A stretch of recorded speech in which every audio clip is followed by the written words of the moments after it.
Jovan Buha! Buha! Yo, yo.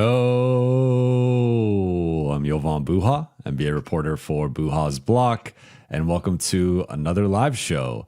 Today, I'm thrilled to be joined by, eight-time? I almost did the 6-7, but had to avoid it. No. At least 7 times, 7 or 8-time guest, Khobi Price of the California Post, no longer the Southern California News Group. Khobi, how are you doing today? I am doing splendid. Audience can't see it, especially if you're listening to this podcast format, but wearing my John Cena shirt. I think this was 7. So if you follow WB's, the Never Seen 17. I know that. That's all I know. Yeah, about never wrestling. seen. That's all you need to know. Never seen 7. Never seen 7. I think I'm the first 7-time guest. So there we go. Some 7 or 8. there we go. But I told you last night. So we were talking about the game, and I was like, tomorrow's show is either going to be a good show or a bad show, depending on how tonight goes. And with how things have been going with the Lakers lately, it ended up. We're going to make it a good show, but it ended up being a bad result last night. LA lost 135-117. They are now 5-8 in their past 13 games. I think a big part of that has been no Austin Reeves. He's only played in 2 of those 13 games and was banged up in both of those appearances. But looking at it here, over the past 13 games, LA is 19th in offense, 25th in defense, which is in line with their season defense. 25th in net rating, though, which is 12th in the West, right there with the Utahs and Sacramentos and New Orleans. And they have the 9th best record in the West, tied with a couple teams overall. So this past month has been really rough. And if we extend this out, obviously going back to from around the beginning of December, the Lakers, I think at that point they were 15-4. They are now 24-15. So that's 9-11 over their past 20 games. This has been an extended stretch here, including that beginning part of the month, still having Austin before he got hurt, that LA's just been in an extended rut. So what have you made as someone who covers the team on a daily basis, is on the road, is in the locker room? What have you made of this past month and a half? And what do you think it's going to take for them, outside of the obvious of maybe getting healthy, to get out of this just skid that they've been on? Yeah, I kind of want to go back to what you were saying about this has really been a stretch going back to the beginning of December, since December 1st. You said it, 9-11. In that, and that's 20 games. That is essentially a fourth of the season, in the full picture. So you're talking about 25% of the season, you're basically just below 500. In that stretch, they've had the second worst defense, just above the Utah Jazz, who somehow, every time I look at a stat, a defensive stat, it's the Wizards and the Jazz are somehow they're somewhere between 28th and 30th, no matter this season. Well, Charlotte dropped 150 on them. That's fair. Utah made the Lakers look like the 80s Pistons with how they were defending against Charlotte. That's fair. It's just across these last 3 seasons. Anytime I'm thinking the Lakers defense is bad, the Utah Jazz is don't you worry, Lakers, we got you. We got Hold you. my beer. Yeah, hold my beer. But even more concerning, in that 20-game stretch, they were 14th in offense. And we talked about this preseason, early in the season. For this team, you can't be 29th in defense. Let's say that. But the formula always was, with the personnel of this team, elite offense, truly elite, top 5, maybe even top 3 offense, and then maybe around you hope to be around average, somewhere between at the best maybe 12, at the worst 18, maybe 20th. For this offense to be, again, 20-game stretch of just average compared to the rest of the league, and there's obvious caveats of Austin's been out, Rui's been out, the guys have been in and out. LeBron's, getting his win, getting reacclimated after missing, preseason and training camp, all of that. There's obvious context to why they've been struggling as much as they have. But it's one of those, they're not getting it done on either end of the floor. in that, or into the standard that they should be. Like the defense has been just atrocious and the offense has just been average. And this team can't be average offensively. That's just not.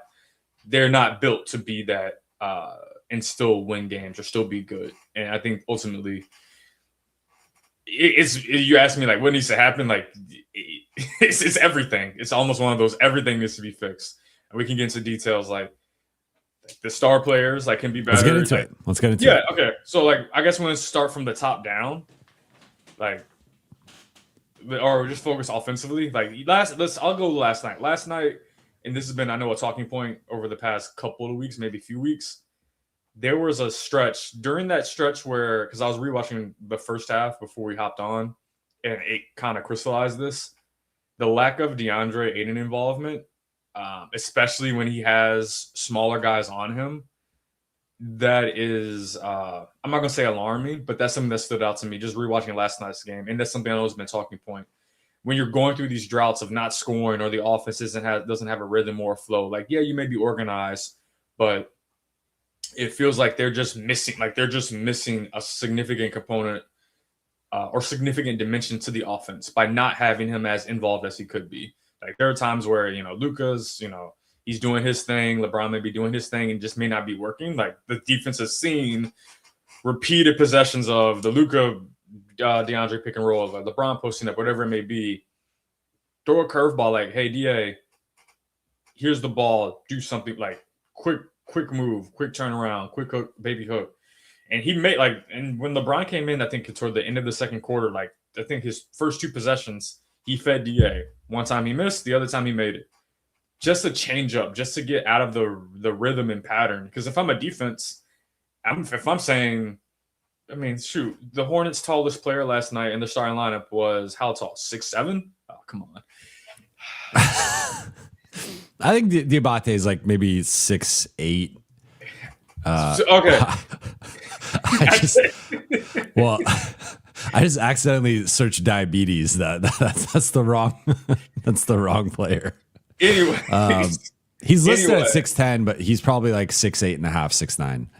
Yeah, but I said come on because I realized what I said when I said his height or estimated his height. I'm glad. Yep, I was waiting for it. Like there just felt like there were so many the missed opportunities just to get him the ball because we've seen it. Like the more he gets the ball, the more engaged he is. So to me, that's again, I said starting top on down. That's not the top of the top, but that's something that stood out to me yesterday. Just something missing from the offense, a dimension that has been sapped from the offense. I think some of it does relate to Austin's absence because he's one of the better players in getting him involved, but that's still a missing dimension that they just aren't tapping into. Yeah, I agree. I think the offense has become predictable. I do want to acknowledge, I think there has been a shift toward taking away the roller and taking away that lob threat with DA, with Jackson. And it makes sense because that had been so effective over the first 15 to 20 games of the season that if you are a defense and you are scouting the Lakers and you're like, how can we sort of take this away? We've seen a couple things where we've seen the teams that have the personnel can just play that 2v2. And I think a Phoenix, I think a San Antonio, they're able to play that deep drop and they have the point of attack defenders and athletes to basically navigate that screen, rear view contest Luka from behind and sort of play almost a force Luka into like a 1-on-2 where he has that defender behind him. And then you also have the monster big protecting the paint, Wemby, Mark Williams, etc. And then they can stop the lob. They could also stop the dump off pass. So again, it's like a 2v2, but sometimes even a 1v2, depending on how Luka's playing that action. Then the other thing we've seen has been them loading up against. We're going to shift over toward Luka on the drive, and we're also going to shift over toward DA or Jackson on the roll, prevent that lob or dump off. And what they're really doing is selling out against their shooters. And with the exception of Rui and maybe Austin, Gabe has been shooting better specifically or shooting well specifically in spot up, catch and shoot, with last night being an exception, like you don't want him flying around screens, but Gabe actually has a spot up shooter. I think he's shooting 52% on unguarded catch and shoot threes this season, which is a really good mark. That if anything, that should actually drop a bit. But like they're saying, Jake LaRavia, Marcus Smart, Jared Vanderbilt, even sometimes like Luka and LeBron, we're willing, if you're off the ball, we're willing to cheat off a little bit and give you a potential catch and shoot three because we don't think you're going to make it at a high enough rate. And what we want to wall off is the lobs, the interior scoring. So I think the Lakers have not done a good job of consistently countering that. And that's just on that side of the floor where, to your point earlier, like they have to be elite. They probably have to be top 5 to really get anywhere close to hitting their ceiling. The other side of the floor is just an absolute train wreck right now. Has been a train wreck for basically the entire season because they've been a bottom 5 to 7 defense for most of the past like month plus. Just like overall, to say nothing of like actually being really a bottom 3 defense the past month. I don't know what they do on that end. Like I just rewatching last night's game. A lot of those threes were open. I know people were saying like ridiculous shot making. Go back and watch like the first 5-6 minutes of the third quarter. That's just bad defense. That is guys going under against LaMelo on on pick and rolls. It's guys not rotating out to shooters. They make the first rotation, they don't make the second rotation, or they even make the second rotation, then they don't make the third rotation. Like if you get the Lakers in the blender, they're inevitably going to just give up, and there's going to be some sort of lapse or breakdown. So that to me is the thing that. It's like there's this chicken or egg element right now with their struggles of the offense is underperforming, and I think it affects their defense. But then their defense is also doing them no favors. Where even like I thought last night they actually played a solid offensive game that against a different opponent, maybe they win with that offensive performance.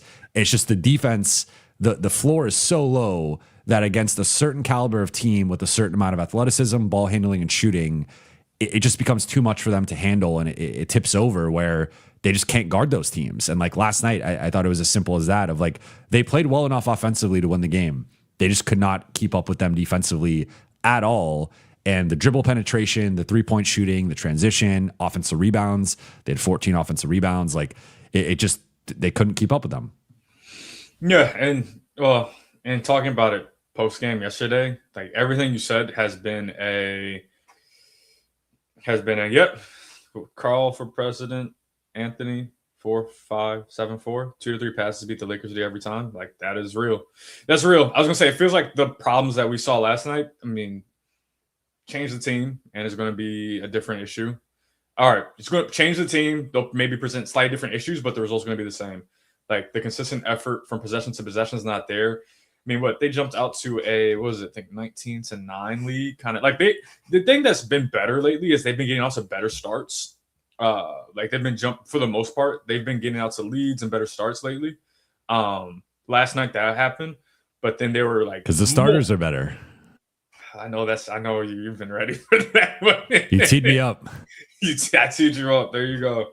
But it just like, it can flip so quickly with this team. I mean, there was that run where obviously like this isn't where the game turned, I wouldn't say, but you have multiple offensive rebounds. I think it led to a Miles Bridges 3. After that, you had the Brandon Miller. This isn't in order, but just like the sequence of plays. You had the Brandon Miller alley-oop in transition. And then there was one more play in that kind of mid first quarter sequence where just like the Horns are able to start to find a rhythm. And it's one of those, like, these are all like pretty much effort plays too. This isn't, your scheme isn't there, or like, there was also a botch switch that led to, maybe I'm thinking of that, a botch switch leading to a Bridges 3. So some of that, again, you can. We're talking about this is the first quarter, right? Yeah, all in the first quarter. The first quarter breakdowns were. Yeah, it was a lot of Marcus LeBron on it, and frankly, I think more on LeBron because he had there was the back cut with the, I think the Brandon Miller dunk, and then also the couple switches where they miscommunicated and then they got open threes. Like I thought he had a pretty rough defensive first quarter. Yeah, it was rough. And again, I'm not saying that's where the game, because obviously like they were still in the game after that, but it just for them it flipped so quickly.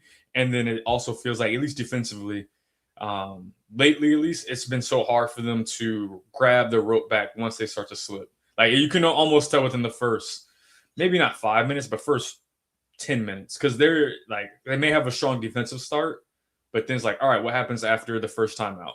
Are you still going to be locked in after that? Or the second time out? Are you still going to be locked in? Uh, and last night was a game where good initial effort. The second, like literally not just possession, but like literally in the game, the rope was let go of, and then it just became a matter of, are the Hornets going to make shots or not? And to their credit, they did. But the Lakers, like they have, I mean, we're 39 games into the season right now. We've seen this show. Once they don't make it difficult for the other team, it's almost like open season. I want to ask you about the 3-point defense, because one big thing, like we're both analytics guys, we both believe in the religion of the numbers to a degree, but at the same time, it feels like after every loss, or not literally every loss, but a lot of the losses, JJ has pointed to shot quality and expected field goal percentage, and particularly with their 3-point defense. And I get it. I think to the naked eye, just looking at the eye test, yes, the Lakers have these games where it feels like teams shoot better against them, or player X is a bad shooter. They have a season best performance against the Lakers. But at the same time, I think the Lakers' lack of resistance on the perimeter, they just do not make teams feel them. They don't make them uncomfortable. And I think there's something to, and this goes, I think there's a couple elements defensively with this, of the passive switching and not fighting over screens and just handing guys off to each other. And then also being so okay with leaving certain shooters open. I think it encourages bad habits with the defense of when they have to turn it on. Like it just feels like sometimes they are turning it off defensively, and that's part of the game plan. And then when they have to actually ramp it up and turn it on, they're incapable of doing it. And I think the best defensive stretches we've seen from this group is when they're just turned on and they are making people uncomfortable. They are switching things, but they're switching things aggressively. They are making you back dribble. They're making you pick up your dribble and maybe have to get rid of it. And they're running people off the 3-point line. And there is a certain amount of energy and focus and urgency that is required to play that type of defense. But that's what they have to do. Like that's the only way they're going to even be like an average or passable defense. And they just don't do that consistently enough. And again, I think the general principles of soft switching and being okay with certain guys getting wide open or semi-contested threes, I just think it snowballs to a point where then all of a sudden, when they have to try, when they have to lock in and be like, okay, this stretch here, we're going to run guys off the line, we're going to be more aggressive with our switching, they just can't do it. And I think that's something that they really have to think about, because I get why JJ's doing it. There's a protective element to switching as much as they do to try to prevent dribble penetration. But I do think it's had some counter effects that I don't, or side effects that I don't think they have properly accounted for. And I think they really need to do that soon. Otherwise, I just don't think, like, with the personnel and the style of defense they're playing, I don't see any way this is not a bottom 10 defense. I don't really think it's fixable beyond that. I think it was, I mean, it had to be last season. It definitely wasn't this season, where JJ talked about switching up when you switch. Kind of to your point, like when you switch, don't switch below the level of the screen, or even be aggressive in your stance and how you approach the ball handler after a switch. There's not enough of that, just quite frankly. It's to your point, it's too often like they're right there. And then JJ talked about this last night too, where they'll be too cautious with ball handlers and they in defending ball handlers. And that leads to easier drives, ironically, maybe give a little bit too much space. And once you kind of get past the initial defender, JJ said yesterday, the low man presence yesterday was awful for the season. It's been up and down. Too many easy drives, too many like beat the first defender, not helping the helper. Just once you crack the first, or once you make the initial crack in their defense, it's like that's all it really took. There's not enough second effort. So, I mean, the switching, I know it's a not controversial topic, but it's one of those. All right, if we're not going to switch 1 through 5 or 1 through 4 in certain situations, then what are you going to do? I mean, you could play drop. We've seen the drop not really work either, just because drop requires, requires screen navigation. It requires the big man, being in. Lakers give up. Yeah, that's true. It requires the big man to be locked in. I'm voting for Carl for president here. He's making some good points. He is. Get on the ballot. Find a good VP, and you may have my vote. Jovan, be the VP. But yeah, no, it's almost. I mean, this should be the I guess acknowledgement just how rough the defense is. I don't know what the scheme like. They've changed schemes. They've done it all, and it's almost like none of them work. We saw them go to zone yesterday too. The one thing they went to zone, they went to full switching in the fourth quarter, and then eventually took out DA and just went with the small ball group to close. I don't know what I think it might just be more so like sticking with what they're doing, but doing it more aggressively. Like a common phrase from the group recently has been like, we've told on ourselves. And Luka mentioned that last night. They have told on themselves. The issue is like, they just don't do it consistently. And at some point, like this should have been a stretch where they went ideally 4-1 this week. Now at best they're going 3-2. And there's starting to be some distance there between them and the top 4 in the West in terms of record. And I think this is a team that like for them, in my opinion, like the best path for them is going to be being a top 4 seed and having some semblance of home court advantage.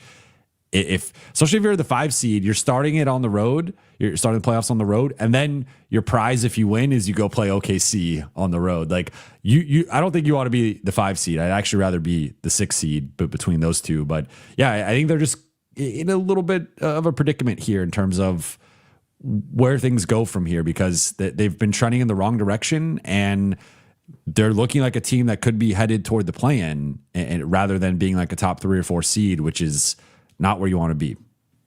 Yeah, I mean, that's troublesome. I mean, at one point before this week, I think I mentioned it, was the fact that, yes, they've been going through their struggles, but so many other teams around them have also been struggling. But right now, like Minnesota, I think it's still true. Like I think they've had the best record in the league since December 1st, at least the last time I checked. So Minnesota's ascended.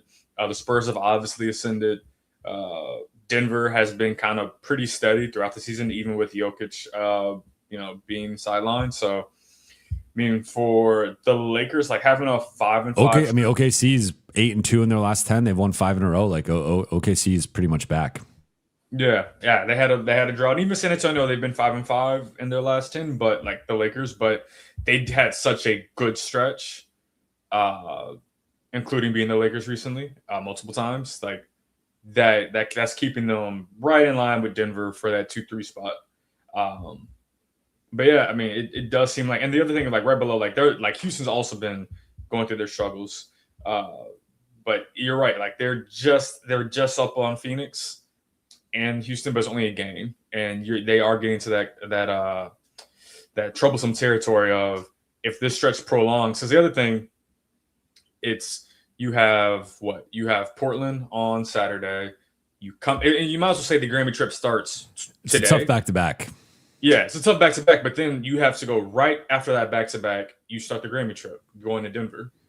So it's I mean, you're basic like I think you're about to make the point. Like you're basically starting the Grammy trip this weekend, where you go Portland, LA, Denver, LA, Dallas, and then you're off for the rest of the trip until the trade deadline. You come back, and I mean that's gonna be wild. Like they're gonna have the day of the trade deadline is their first game back from the trip, and might have a new roster or partial roster. Yeah, so it starts really. I mean, they're leaving, if not already left. That's today, and so today's Friday, January 16th. You might as well say from Friday, January 16th through the deadline is Thursday, February 5th. So that means Wednesday, February 4th. Like they're just going to be on the road, or more or less. Like obviously they'll be in LA twice in that period, but they're just going to be in and out so much. So this, to your point, this was the time to get right. Or this past half week, really going back to like post Christmas, because they've had a couple of quick trips, but nothing significant. And the fact that they didn't in that stretch it's troublesome. It's troublesome because this was the opportunity to, you know, if not increase the gap between themselves and say Houston and Phoenix, at least keep pace with San Antonio and Denver, or even be like kind of tied with Minnesota. And that's not to say that they can't climb higher, because look, they're only 2 games behind Minnesota, 3 behind Denver and San Antonio. They're about to play game 40, so we haven't even reached the official midway point of the season, at least for the Lakers. So there's still time to catch up to the other teams, but we saw it last year. Every game matters. Every single game in the West matters. And the fact that they weren't able to take advantage of this seemingly easy stretch, or easier stretch, that's concerning and troublesome. Even with the context of Rui being out, Austin being out, or Rui being out for a period, Austin being out for pretty much all but 2 games over the past month. Jackson now being out the last couple of games. It's still troublesome, even with the context. They've really missed Jackson. Like they've obviously missed Austin. Looking at some of the numbers here, they're plus 3.3 net with Austin on, minus 1.7. That's a 5 points per 100 possessions gap, which is actually smaller than it used to be. There's a point earlier in the season that was between like 8 to 10 points, depending on the stretch. But they've really missed Austin, but they've really missed Jackson. Like, and sorry, I forgot Maxi Kleber was on the team, because last night I was talking through like, well, yeah, Jackson's out. They don't really have another option to go to. And like Drew Timme isn't ready for rotation minutes. So I get why they're going small. And then I was like, oh yeah, they have Maxi Kleber on this roster, and he has played some rotation minutes, but they have not gone well. And I think he's had stretches of being like solid defensively, but the shot right now is just not there. He's not an offensive threat. Teams will play off of him and are fine with him shooting. And he's often not looking to shoot. He will pass down, pass up open shots. They're like, I think the upside is they're going to get healthier in theory, or at least get Austin back. And then you see a path of, if Austin can come back end of the month or early February, you make a trade or two that can help propel this team to a second half run. But the schedule gets a lot tougher in the second half of the season. The Lakers have had actually more of a front loaded, like easier schedule, both in terms of rest and opponent. So that they're going to have like a much tougher schedule. Obviously, they're playing Houston multiple times, Denver multiple times, OKC multiple times, San Antonio. They're close to done with that matchup. They got more matchups with Minnesota. Those matchups are obviously going to be tough. They still have to play Detroit again, New York twice, Boston again. Like they got some tough games coming up over the final like third to like not half, but final 30 to 40% of the season is going to be pretty tough schedule wise. So the upside is like, yeah, you see Austin comes back, they make a trade. Okay, you have a new starting lineup, maybe new closing lineup, new rotation. Things are trending in the right direction, but the schedule gets a lot tougher. And at that point, like if Austin misses the next 3 weeks, I think they're in real jeopardy here of continuing to drop. Like I think they'd be lucky to go 500 over the next 3 weeks based on their schedule and based on being on an 8-game, 2-week road trip. If you go 500 in the West, like they're probably the 6 or 7 seed at that point, right? So they can climb back up, but there might be too much of a gap for them to truly get back into like 3 or 4. I mean, we talked about it too, like that 8-game road trip. I mean, yeah, you're going to come back to LA before the Clippers game, but you extend it out just because they're traveling now. Like they're flying to Portland. They're going to fly back after the game, back to back. And then after the back to back, fly out to Denver. Like, so basically they say this is about to be a 10-game trip just because of the nature of all the back and forth flying. What do you think their record? What do you think they go in the next 10 games? Because the next 10 ends with the Nets to close out the Grammy trip. You have at Portland versus Raptors, at Denver, at Clippers, at Dallas, at Chicago, at Cleveland, at Washington, at New York, at Brooklyn. Those are the next 10. I think that's 10. And if I'm wrong, quickly, like just rapid fire here. I'll go beat. I think they beat Portland, lose to Toronto, beat Denver, lose to the Clippers, beat Dallas, beat Chicago, lose to Cleveland, beat Washington, lose to New York, beat Brooklyn.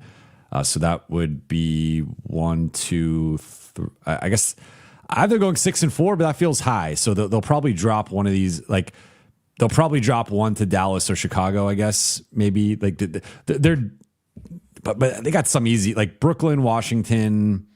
Those should be locked in wins. Then I guess Denver's sneakily a feisty one because they've been pretty good even without Jokic, and like they've beaten some good teams without him. So yeah, I want to say go looking at it, they should go 6-4, but I would not be surprised if they go 5-5. What about you? I'm gonna say 6-4. When I looked at it yesterday, I said 5-5, but I'm actually a little bit more optimistic about their chances, even though obviously this past stretch didn't produce the greatest amount of optimism. But so that would take them to 30-19 at that point. Yeah, which it's not a bad place to be. And when you time to goal 8-2-4, 5-5 at best. I can't. I guess 4 and 6 it's a 6-4. I mean, that's like the most likely outcome. Obviously, like just splitting it, but I do feel like 6-4.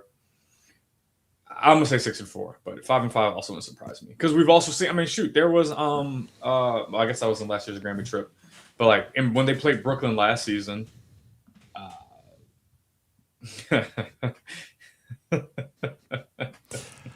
mean, I'll say if they go 5-5 or worse, they probably go 1-2 or 0-3 in the next 3. I think it would have to probably be more front loaded in terms of the struggles. Like with this, I mean, they could go 0-2 this weekend, losing at like Portland's beaten. I mean, they've already beaten the Lakers. That was obviously a decimated game for LA at the beginning of the season, but they've beaten OKC, they've beaten Denver, they've beaten Houston. I think they might have beaten San Antonio. Like Portland's kind of been the giant killers. Like they've obviously been an under 500 team, but looking at some of their wins here, they've beaten Golden State, they've beaten the Lakers, they've beaten Denver, they've beaten OKC, they've beaten Golden State twice. 3 times actually. They beat Golden State 3 times. They beat Boston. They just beat San Antonio. They beat Houston twice. So yeah, this is a team that they've actually stacked up a lot of nice wins this season. So it's certainly possible they lose at Portland and Toronto. We don't yet know if LeBron's going to be playing on the both ends of the back-to-back. It's a TBD, he said, moving forward for the rest of his career. So we'll see if he ends up playing on both legs of that. But yeah, I would say maybe if they get off to like a 1-2 or 0-3 start to this 10-game stretch, that's where they go to 5-5 or 4-6. But they have some locked in wins here. I think again with like Brooklyn and Washington, they should beat Dallas and Chicago. Dallas is tanking, no AD right now, or for the foreseeable future. Chicago is obviously slipped from a hot start. I think the Clippers game is going to be really tough, and then I think Cleveland and New York. Those are a couple of really tough games. But yeah, I mean, I think they'll lose to the. I mean, it'll kind of be what it's been. They lose to the good teams and they beat the bad teams. Welcome to your 2025, 2026 Lakers. No, and it's also like the other thing, they beat the good bad. Like there's been a lot of close wins, and that's also what becomes. We've talked about it. That's what becomes more concerning. They're not able to like outside of what. I'm trying to think of like their best win lately. I mean, I guess the Atlanta win was pretty. It stood out in that regard, just because they were able to take control of the game and hold it, basically. Like, yeah, Atlanta had a run, but like they actually just controlled that game pretty convincingly. Outside of that, they haven't had a win like that since. I can't even. I'm drawing blanks right now. I mean, in terms of a blowout win, I mean they blew out Sacramento on December 28th, but I don't want to. I think we got to have some higher standards here of saying like a blowout win over Sacramento is some great win for LA. I think you have to go back to Toronto and Philly and they had the Phoenix win in Phoenix. That was a crazy end to that game. Like that first couple weeks of December, they had some nice wins. They were very close wins, and they won all those games in crunch time. You got the Rui game winner in Toronto. You have LeBron scoring 10 straight, including icing the game. In Philly, you had the absolute madness of that Phoenix game where they get the big lead, they blow the lead. Dylan Brooks hits the three, he gets ejected. LeBron gets fouled, and they close it out. So outside of that, like from then on, their wins have not been very encouraging. It's been Utah, Sacramento, Memphis, New Orleans, and then the Atlanta win. And even Atlanta, if we're saying Atlanta's their best win over the past month, like that's not great. So it's actually kind of been like they're beating, they're only beating teams under 500 right now. Like that's kind of been their thing, that they have not been able to beat. What was their last win against the team above 500? It's been 500? A minute. I mean, that would have. I guess it was Phoenix, right? Yeah, the Phoenix win. I'm pretty sure they were at over 500. That was December 14th. That was over a month ago. They have not beaten a team above 500 in a month. Oh, that's a. It was not Memphis. It was obviously not New Orleans or Sacramento, and it was not Utah. So yeah, I mean, you got to go back a month. The Lakers have not beaten a team above 500 in over a month. That's bad. I don't know how else to frame that.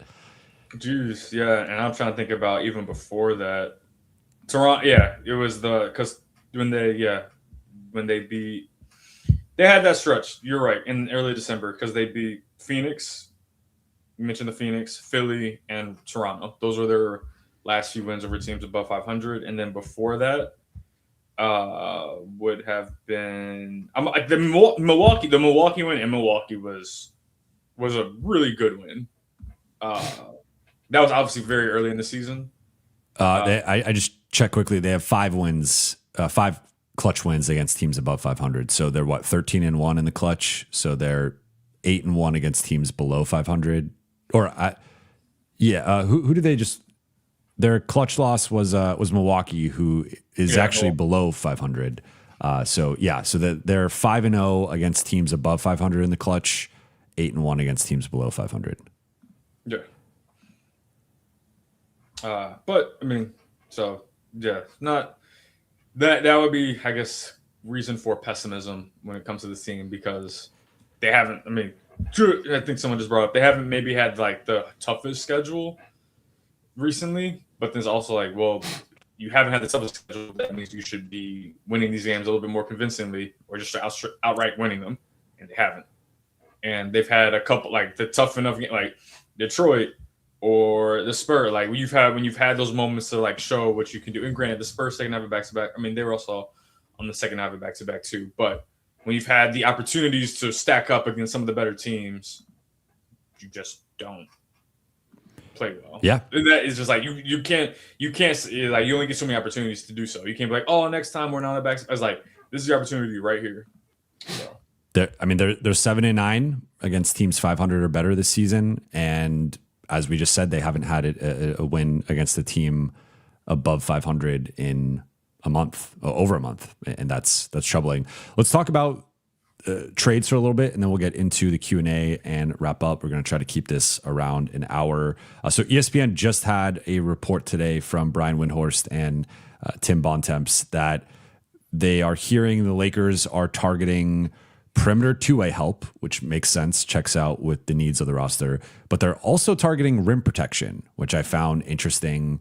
And that to me, I mean, it could be an upgrade over Jackson Hayes, but that to me indicates more of an upgrade over DeAndre Ayton, because getting a 15-minute a night shot blocking or rim protecting center, I don't think really changes much off the bench for LA. Like, I think Jackson's largely been solid, especially within the context of him being a vet minimum player.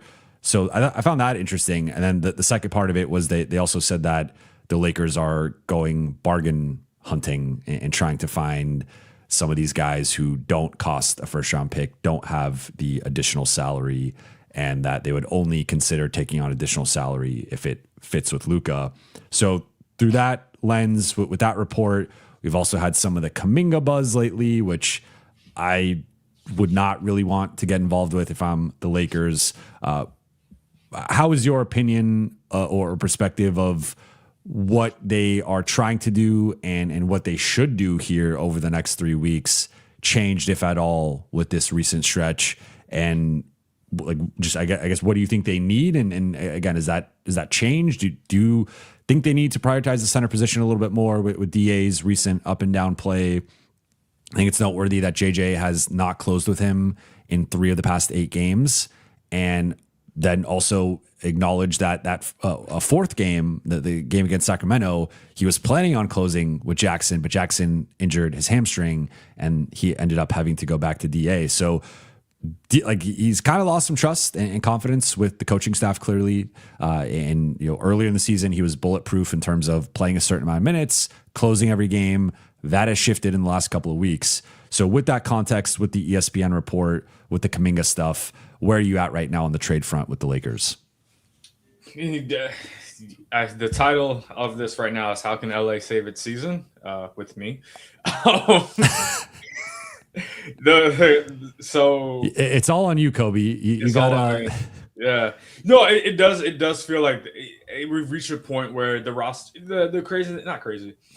The thing is that all the things we've talked about in terms of their issues and their shortcomings, we talked about these potential shortcomings in July and August and September and early October. So none of it's surprising. So yeah, the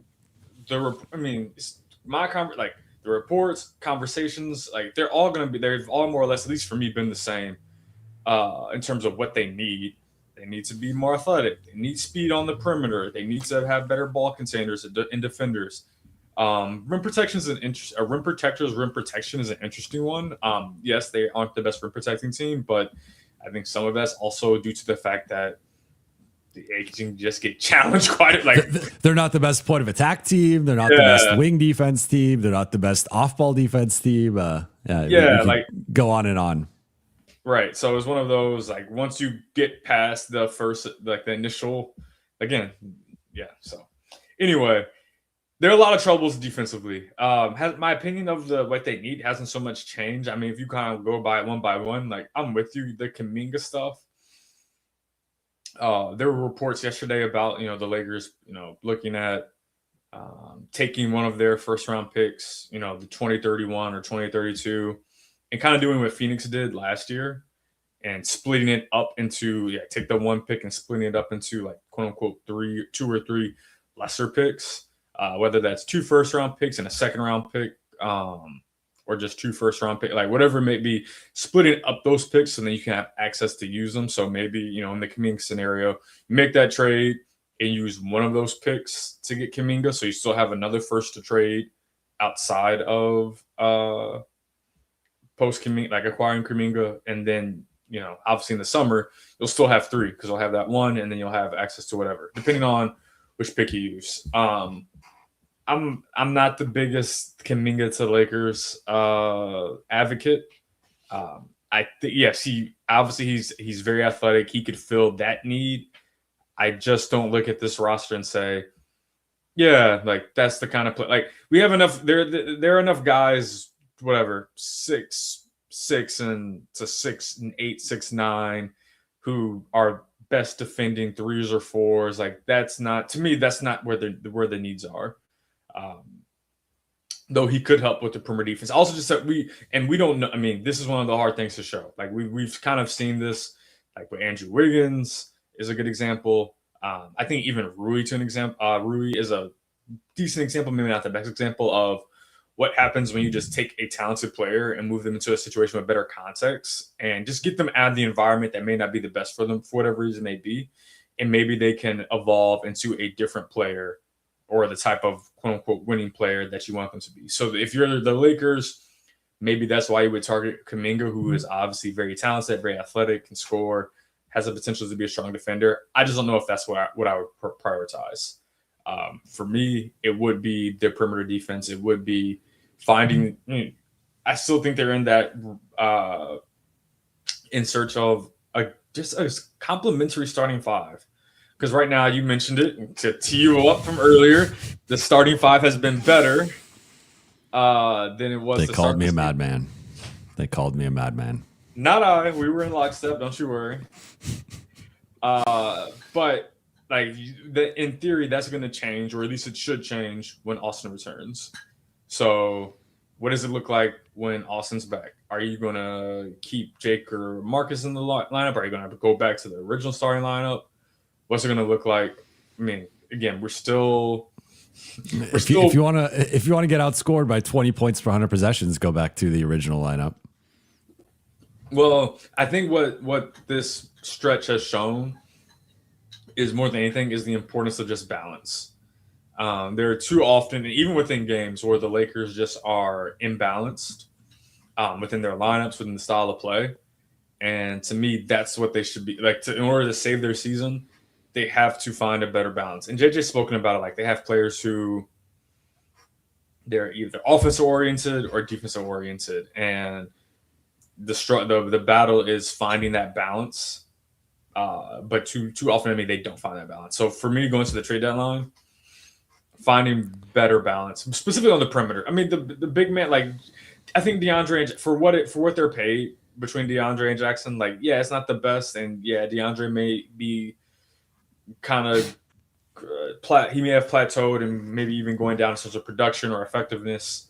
But once Jackson's healthy, the small ball stuff hasn't been as good this year as last season. They really miss what Dorian brought. And I'm not saying that Dorian would have brought the same stuff this season. Obviously, the surgery, late start to the season, whatever, like he's not the same now than he was then.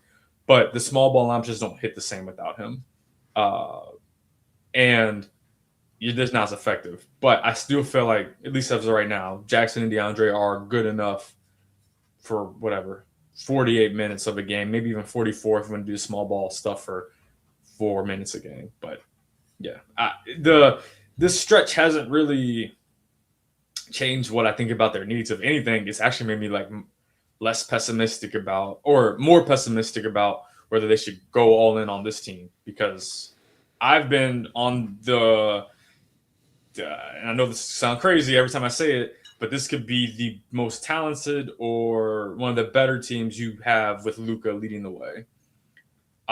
In terms of after this season, also going to get, like, we're talking about maybe tripling his salary. Right? I think, tripling his salary. Yeah, tripling his salary after this season. And he's in his theoretical prime. Luka's in his prime. There's no guarantee you're going to have a second or third best player, depending on how you see LeBron, that's better than what current LeBron is after this season. Like, there's no guarantee of that. Now, you can argue they can have a better fitting roster. They could be more athletic. Like, they can have all the other, like, right now, it feels like they're, what's the phrase or what's the saying? The sum of the parts aren't greater than the individual pieces. Yeah, I think. Or greater than the sum of the parts. Right now that they are not on either end, I think. Yeah, and it feels like maybe you could like forecast maybe in future seasons the sum will be greater than the individual parts. I just, based off what I've seen this season, it's just hard to guarantee that, and it just doesn't feel like this group has the DNA of being like, unless they had to make like major shakeups to the team's DNA to consistently be a contending championship contending roster. Because even with all the talent they have, even with everything they have, it just feels like we keep coming back to the same issues. And to me, that is a characteristic and habit issue rather than a skill issue. So before we get into the super chats here, which we will in a moment, I just found this question because this ties into the theme of today's show and just I think the dialogue right now around the Lakers. I'm not Medard Zamble. I probably just completely butchered that. I apologize. What does saving the season mean? Going to the Western Conference Finals. Saving the season for me just means, as we said at the top, they're 9-11 over their past 20 games. They are 5-8 over their past 13 games. I think the season has clearly been trending in the wrong direction after that 15-4 start.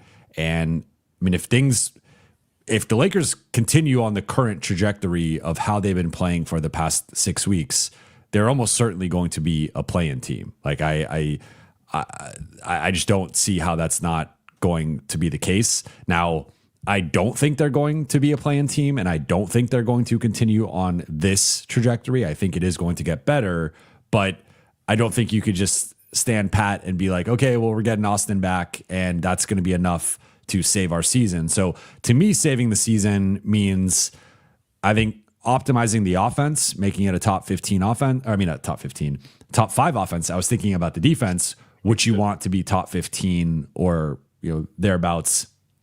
It's also making a trade or two. I think at this point, trying to shuffle in 2 or 3 new rotation players. And if we're having this conversation February 6th and the Lakers have gotten Austin back, they have started to look back to who they can be offensively. The defense is trending in the right direction, which is, I think, partly lineup construction, defensive strategy, also just effort. Like, I would love if there's one game where JJ just said, the second someone screws up defensively, I'm yanking them. Doesn't matter if it's Luka, doesn't matter if it's LeBron, doesn't matter if it's DA. Like, tonight we are going, and it doesn't mean obviously they're benched for the rest of the game, but it's like with the starters, the first person to screw up defensively, you're pulled for the next 5 minutes, 8 minutes, whatever it is. Then you go back, and like the rotation for that night is just, I'm playing the guys who are locked in defensively, and we could lose the game by 30 points, but I'm playing the guys who are going to be locked in and doing what we need to do, buying into the game plan defensively. Like, I would love to see one type of game like that, because that sends a certain message to the group of like, if you are not being held accountable, like we're changing that. Like, because I think largely there's been a lack of accountability to some degree within the rotation. But in terms of result, I don't know what saving the season means. Like, I mean, winning the championship, but like, I don't know how realistic that is, especially as constructed. I think they'd have to make a serious trade or two to really be in that mix. But what does saving the season mean for you? And in terms of result, is there a result that would, like, for Laker fans, they want a title, right? So Laker fans don't care if you make the finals and lose, if you make the Western Conference Finals, doesn't matter. It's championship or bust every single season for Lakers fans. So that, of course, is the ultimate, like, whether it's a success or failure on the season. But in terms of like saving the season, how do you view that? Yeah, I mean, I think it's not so much, I mean, as analytically friendly as I am, we're like, yes, I like to get into the numbers. I think it's more something you feel rather than can be quantified in terms of, yeah, like winning championship or going to Western Conference Finals. Or that's a good point, picking direction. Feels like we're in no man's land right now. To me, it's more so about playing to the level that you're capable of. We've seen this team play at a higher level and just doing it on a more consistent basis. Picking a direction, sure. Like, are you going to prioritize this? Like, what is the season going to be about? Like, if you are within the locker room, or not even the locker room, if you are within the organization and you're saying the Lakers 2025-2026 season is fill in the blank, is about fill in the blank, what is that fill in the blank is? Are you about continuing for a championship? Are you about being competitive? Or are you about just having this season where it feels like there are so many different priority, or there are multiple priorities? What is your priority? So to me, that's a great, like, it feels like they're being pulled in multiple directions of, we have a 41-year-old superstar, so we kind of want to maximize that. We also have a about to be 27-year-old superstar. We want to maximize his prime. You have Austin ascending and figuring out his situation. It's just like, but then they also they want to keep their picks. They don't want to take on money, but then they also want to improve the roster. It's like they need some clarity, and ultimately we'll get clarity at the deadline, right? Like you can't, you're picking a direction at the deadline, or maybe the direction is picked for you. But it just feels like they don't really know what they want to do ultimately. Yeah, and the other thing, the real reality is, I don't think you can do everything this team needs. You can't do all at once. But some of the things that they're projecting or showing, they contradict one another, to your point.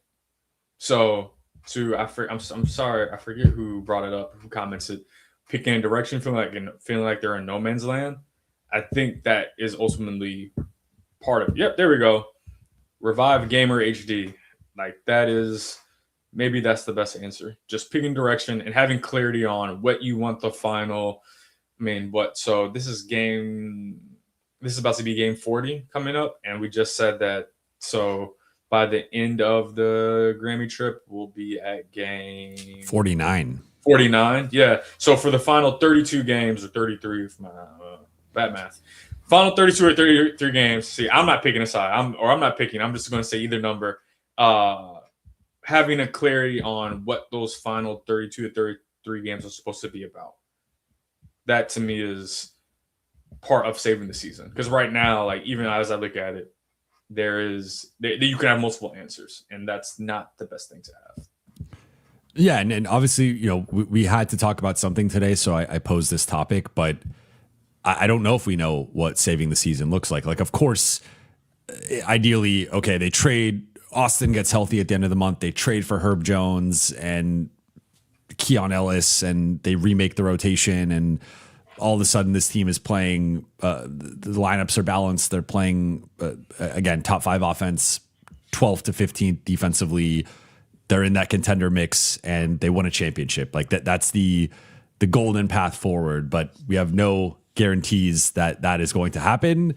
Even if they make those moves, there's no guarantees that is going to happen. They still might not be as good as OKC or Denver or whichever other teams you want to put up there. So I think part of this discussion was also figuring out like what does saving the season look like, and that's why I really liked that question. But with all that said, let's get into the Q&A here. Before we have a hard out at 1:45, so we're going to try to we will be wrapping by then. So first, quick shout out to Tommen for becoming a member. Appreciate it, Tommen. Thank you. Applause, round of applause. I will not continue down the rap version of that song. All right, first one here from Jay Pizzle, thank you for the super chat. Would you do Gabe, Maxey, and DK for Pat Williams, Io, and a second? Yeah, I think the Lakers would have to add more stuff here. I guess I think you're implying that because of Pat Williams' contract, the Bulls would have to add something, but I think Io balances out whatever negative value there is with Pat Williams. So I actually think the Lakers would have to add something here, in my opinion. Yeah, I was going to say the Bulls being the team to send out a second is, if anything, the Lakers would be the one to send out a second as well. But even if you swap the second round pick, that still feels like Chicago's like, no. I mean, the other thing is like, even with Pat Williams being what he is, like, what is Chicago like? What is Chicago doing? Like they're probably just perfectly fine standing pat. We could do a 30 for 30 on the last decade in Chicago and what they're doing. Their team playing. Their team's 7 to 10 seed every year.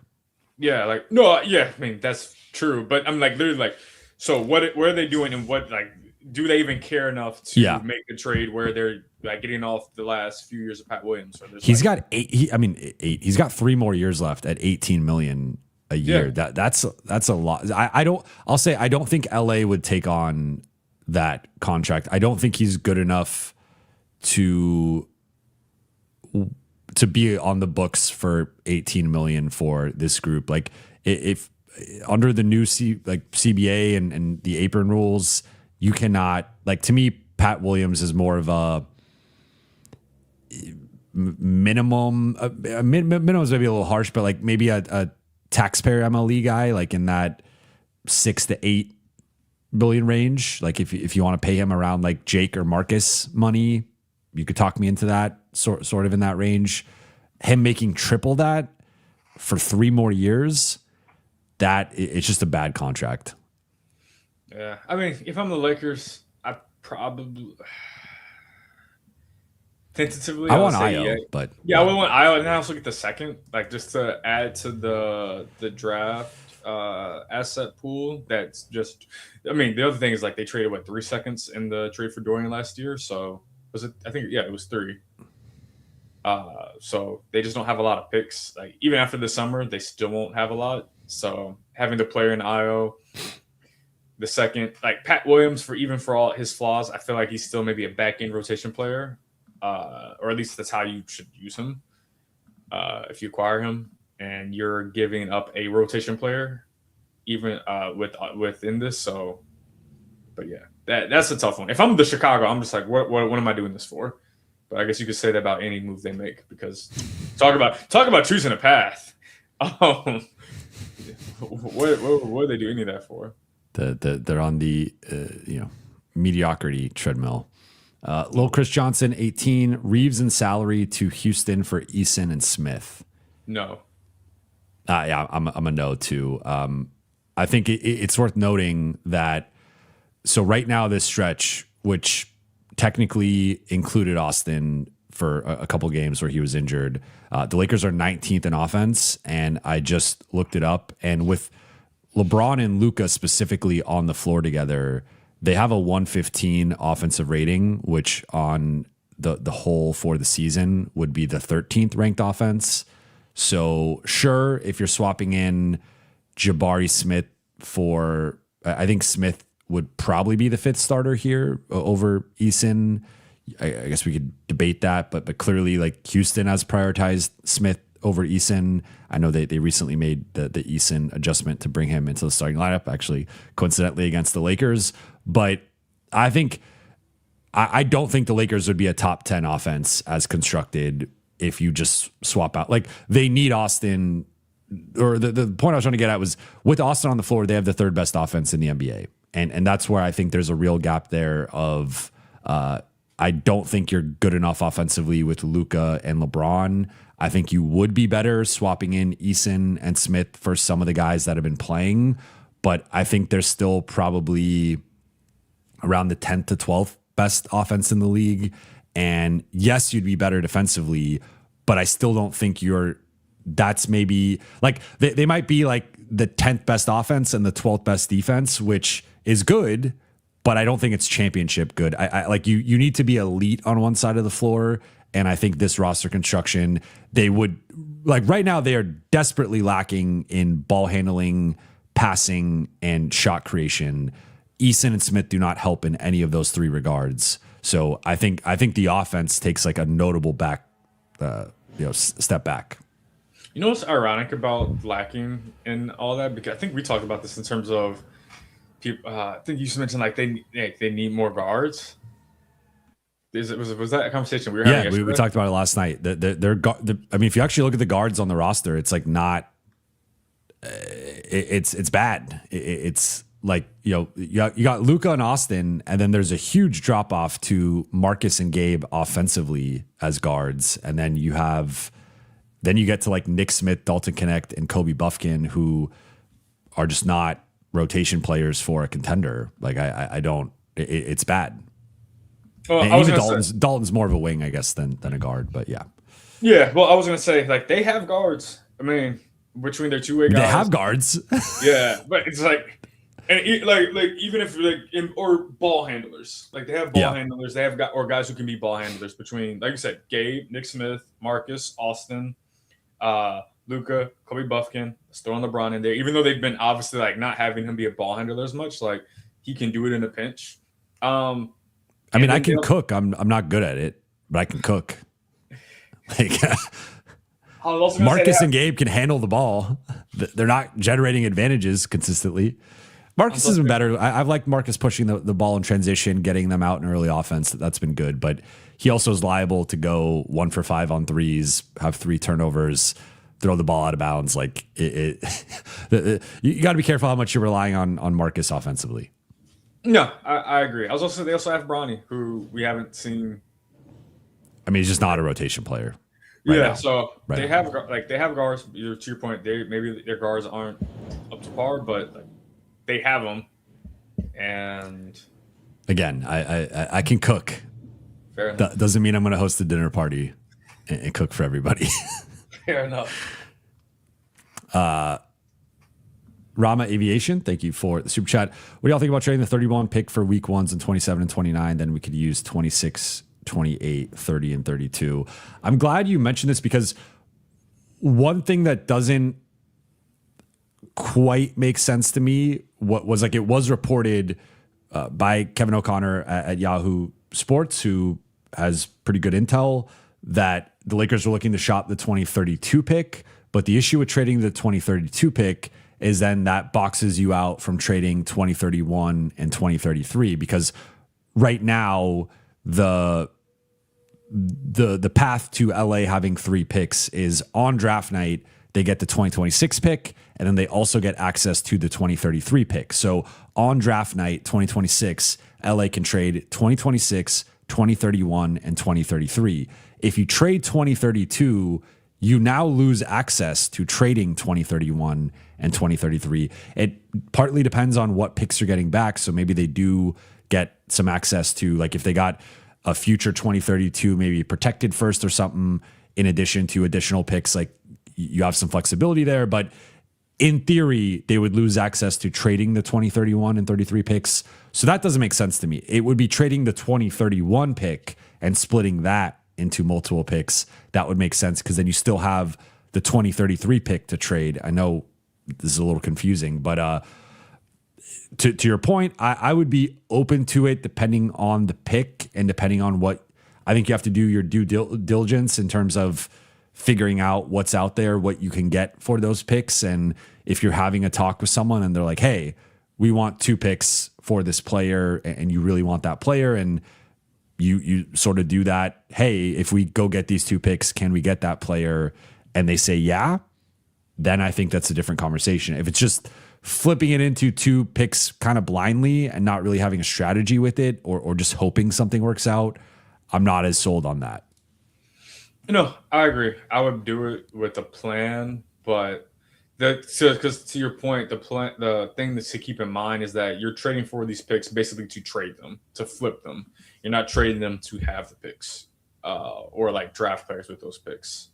So that's why you have to do due diligence on the front end before even making the trade in the first place. Next one from Jay Spares. Thank you for the super chat. I'm a Braun guy, but I don't know, man. Maybe Braun for Kuminga plus stuff might be best for all parties if LeBron gets there mentally. Hard to see him in LA next year. I think the thing we have to start any LeBron trade conversation with is that LeBron has a no trade clause. And then there's also the financial component here of he's making 30 plus million more than Kuminga. So just getting there financially, LA could take back an extra player because they technically have that open roster spot. They would have to, waive Kobe Buffkin from the 10-day contract. But any conversation with trading LeBron starts with LeBron is in complete control with his situation. If LeBron doesn't want to be in the trade, LeBron won't be in the trade. Yeah, I was honestly, like, as you were speaking, trying to figure out, like, sometimes we just say, like, a player plus stuff. I don't think there is a appreciation for just how much stuff would have to be included to make a straight up Kuminga for LeBron trade. Like, the Warriors' highest paid players are Steph at 59.5, Jimmy at 54, Draymond at 25. I might as well say 26, and then Kuminga right there at 22. Like, the amount of you would have to do, basically, like, Moody. I just don't see that being happening, because then you just start adding so many players to it. Like, yeah, unless you're like LeBron plus Bronny for Kuminga and Moses, but like it just becomes too much of a trade, to be honest. I mean, I'm just trying to make the math work here and see what that. Okay, so this doesn't even work. You got to. So I mean, this doesn't really make sense in practicality, but I think if you did, let's see if this works. Sorry, this is, this still doesn't work, but what gets you pretty close. I mean, wow, I'm like barely, I'm off by like thousands, but like, so, I mean, this version of LeBron and DA for Draymond, Kuminga, and Moody gets you pretty close, but it's like then the Lakers don't have a starting center, and Golden State's giving up Draymond, which I think they would a certain context, but I don't know if that would make sense for them. So yeah, I mean, I think it's just tough to get there. I think you'd probably have to give up, probably would have to be a LeBron for Jimmy Butler trade. That gets you much closer in terms of salary. Ryan Lucas, thank you for the super chat. Io, Okoro, and Vooch for Kleba, Rui, Gabe, and a first. I am out on this. I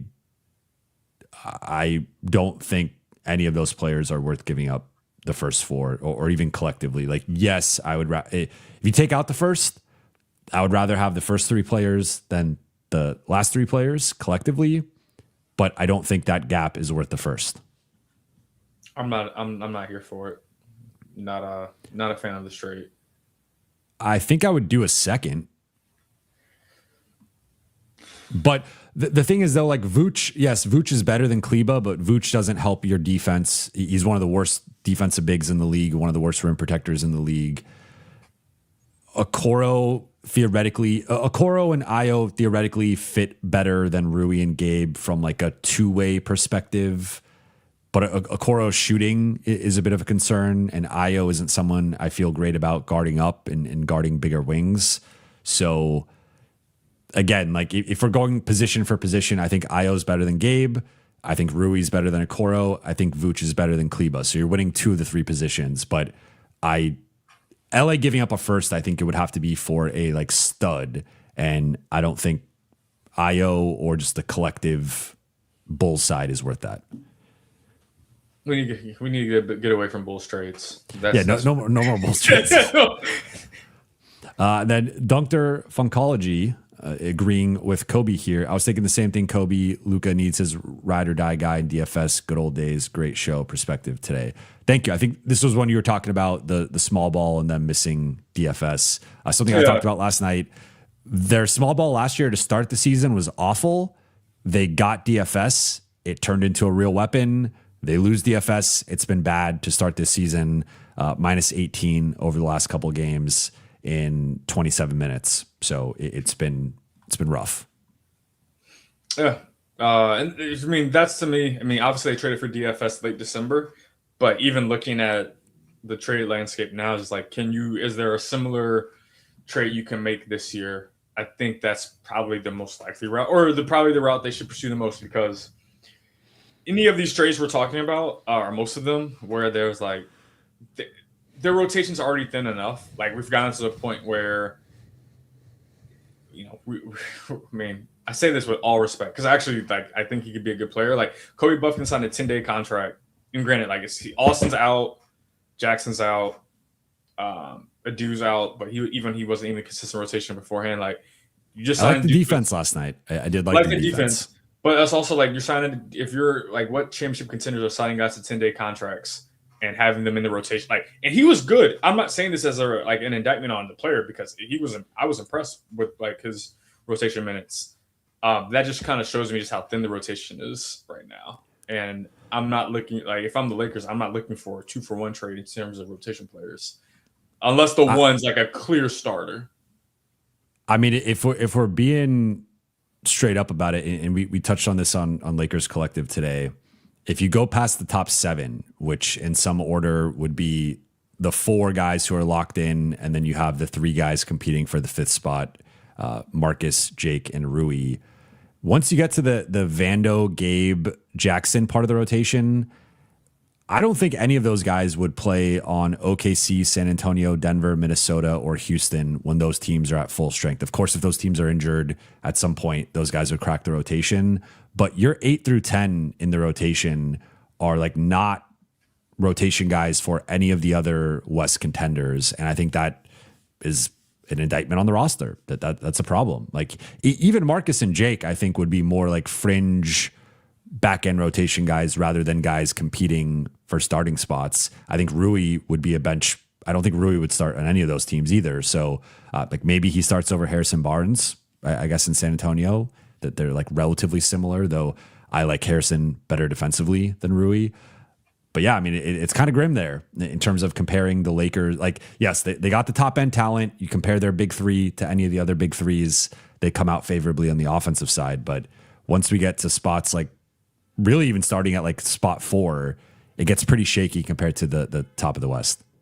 Yeah, it's also, I was thinking this yesterday, like if we keep coming back to the same talking points or similar talking points, and to me that's, I'll just say, like JJ's had the topic of, or he's brought up, I think I even said it earlier in this show, where they have guys who are good offensive players and they have guys who are good defensive players, and they're trying to find the balance. That is a front office issue, not a coaching issue. Like, we can get into the coaching stuff, the scheme, whatever. That's a front office issue.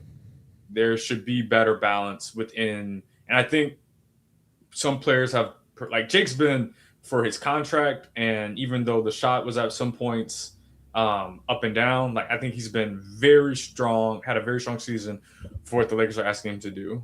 I don't think it's crazy to say he's been their best two-way player. No. I think Jake Correa has been their best two-way player. That should, respect to Jake, he's great. He's great to talk to, he's a good person. Again, I'm saying he's their best two-way player. That is troublesome from a championship contending team standpoint. Yeah, I mean, Jake, Marcus, and DA have all been hits on their respective contracts. Like, I think they have all played up to their contracts, if not surpassed them. But there still is clearly a lack of defense, athleticism, speed, shooting. I mean, we could probably keep listed, like motor, energy, focus, defensive IQ.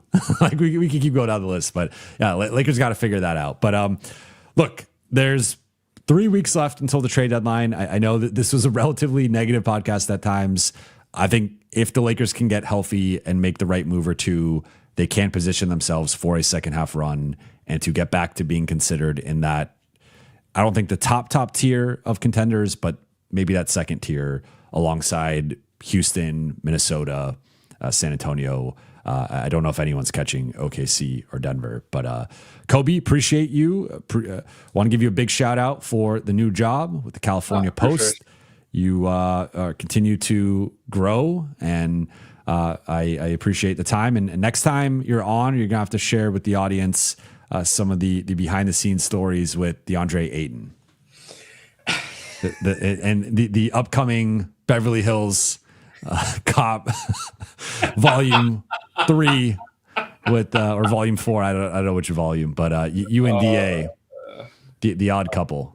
I don't even know how to describe it. I'm actually curious to see how he would describe it, but yeah, it's just DeAndre's inclusion in the locker room, like I know Lakers fans, there's frustration. It's just been very fun. It's been very fun. It's made this season very enjoyable. But yeah. No, so I'll link to your Twitter and everything below, but appreciate your time, and shout out to the chat, shout out to the Late Night Gang. For those watching on YouTube, please be sure to hit that subscribe button, turn on channel notifications, and like and comment on this video. For those listening on Apple Podcasts, Spotify, or your podcast platform of choice, please be sure to follow, download, and leave a 5-star review. I'll be back tomorrow night after Lakers Blazers. I will talk to you all then.